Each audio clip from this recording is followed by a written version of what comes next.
այդ կալանքից նրան ազատելու համար առաջերտին պետք է մենք միավորվենք։ Միավորվենք եւ ոչ թե մենակ Սամվել Կարապետյանը, այլ մյուսների հարցնել մենք կարողանանք լուծել։ Դրա համար ժողովուրդը պետք է իմանա, որ այս կառավարությունը ոչ թե ոնց է կոչում իրենց այդ կուսակցությունը քաղաքացիական պայմանագիր է, այլ փողոցային պայմանագիր է։ Նա փողոցից հավաքեց տարբեր խաժամուժ անձանց եւ կազմեց կառավարություն, որ վերջը եկել է արդեն։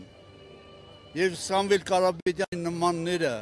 մարդիկ, որ բարերար են ժողովրդի համար մեծ ներդրումներ են արել, նրանք կարողանան շարունակել իրենց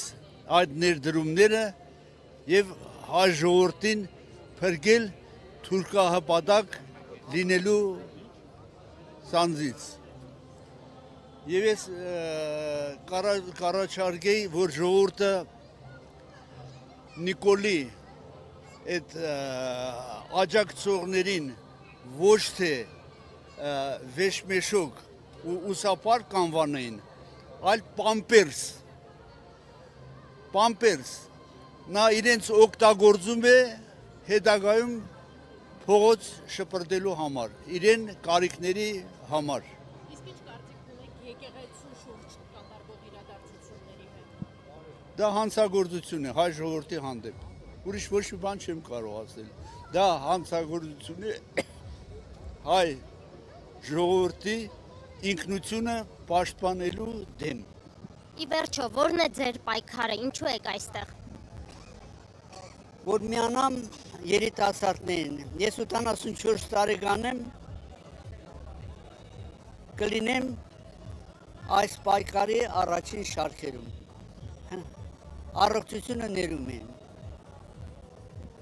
Ու ցանկանում եմ մեր բոլորին հաջողություն։ Ինչքան շուտ այս կառավարության վերջը դրվի օրենքի սահմաններում, այդքան շուտ հայ ժողովուրդը սկսի նոր մեր ձևով ապրել։ Ես էլ եմ ձեզ